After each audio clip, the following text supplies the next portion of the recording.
The New York Times has authenticated emails that appear to have come from a laptop abandoned by Hunter Biden in Delaware. The president previously said that the New York Post story about this was a bunch of garbage and that it was a Russian plant.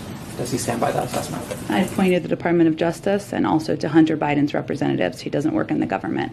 Why is there a voicemail of the president talking to his son about his overseas business dealings if the president has said he's never spoken to his son about his overseas business dealings? Well, first I'll say that what the president said stands. So if that's what the president said, that is what stands. And He's leaving a voicemail about a New York Times article concerning Hunter Biden's business dealings, and he says, "I think you're clear." How is that not him talking to his son about his overseas business dealings? We're not, from this podium, I am not going to talk about alleged materials from the laptop. So are you disputing the president's voice on the voicemail? I am not going to talk about alleged materials on the laptop. Are it's you not disputing happening then that it is not? Peter, I refer you to his son's representative. Moments ago, though, you seemed to dismiss Peter's question about his conversation with his son, Hunter Biden, with regards to his business dealings. And I'm wondering, how is that silence consistent with the president's promise to always level with the American public? Because, you know, in public he says he hasn't discussed these business dealings. And then, at least according to the voicemail that's been obtained by the Daily Mail and Washington Examiner, it certainly seems like he was seeking to do exactly that, have a conversation about these business dealings. Is he leveling with the American public on this? Phil, I hear your question, but what I can tell you from here, standing at this podium, is that I cannot comment on any materials from the laptop. And I would refer you to the representatives of Hunter Biden. That's what I can share with you at this podium at this time. We at the New York Post reported on Friday that the first son had sold 5 prints of his artworks for $75,000 each, and that a team of lawyers is reviewing the prospective buyers who are going to be allowed into an upcoming New York show. That seems to suggest a departure from the White House brokered agreement where the purchasers would be anonymous. I was hoping you could say if the White House knows who purchased the 5 prints and whether there is indeed a departure to the arrangement that there would be an anonymity here. I know this is your favorite topic, but it still is the purview of the gallerist. We still do not know and will not know who purchases any paintings, and the president remains proud of his son. White House.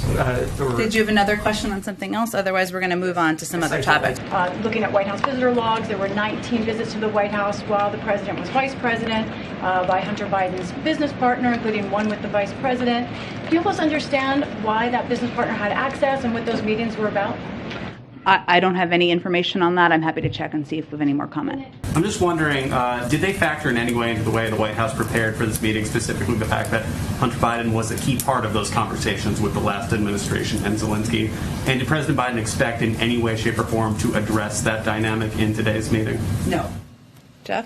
Shortly after President Biden's virtual meeting with the Chinese president, the first son's attorney said that he has finally divested from a Chinese investment fund controlled by state-owned entities. I was hoping you could commit to basic transparency about that transaction, including the name of the buyer, the dollar amount, and the timing. And the second question is, my colleague Miranda Devine has a new book out called The Laptop from Hell, and I was hoping that you could confirm that the laptop is indeed authentic and not Russian disinformation, as you seemed to suggest on Twitter last year. Well, on the first, the president's son is not an employee of the federal government, so I'd point you to his representatives. And as it relates to the book, I have neither had the time nor interest in exploring or reading the book. Go ahead, Tina.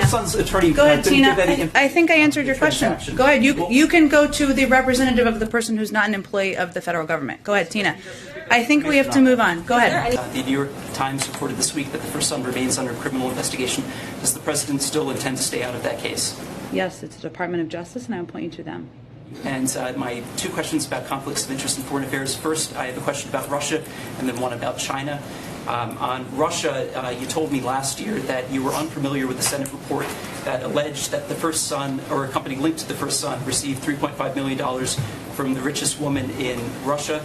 Subsequent reporting indicates that President Biden, when he was vice president, had a dinner in Georgetown with the same woman in 2015. this Yelena Ballerina, she has not been sanctioned yet by the U.S. government. How is President Biden navigating conflicts of interest when it comes to sanctioning people who have done business with his family? And can you explain to us what this $3.5 million was for? I don't have any confirmation of the accuracy of that report, so I have no more further details. About the conflicts of interest, though, how he's navigating those when deciding sanctions. What would be his conflicts of interest? Well, his son's company allegedly got $3.5 million from... Which I have no confirmation of, and he has continued to sanction oligarchs more than we've ever sanctioned in the past, so I'm not sure that's a conflict of interest. Go ahead. Thank you. Go ahead. I have a question about Russia now. I think we're moving on because we got to get some more people. Go ahead. My question about the conflict of interest when it comes to China is last year the first son's attorney said that he divested from a Chinese investment fund controlled by Chinese state-owned entities.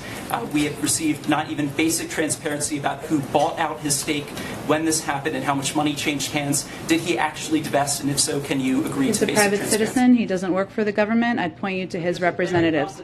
Thank His you. father's role as I think president we're is done in here. China. Thank you very much. Go ahead. For Hunter Biden's international business partners, like writing college recommendations for their kids? I've seen the report. I have no confirmation or comment on a report about whether or not the president, when he was a private citizen, wrote a college recommendation letter for an individual.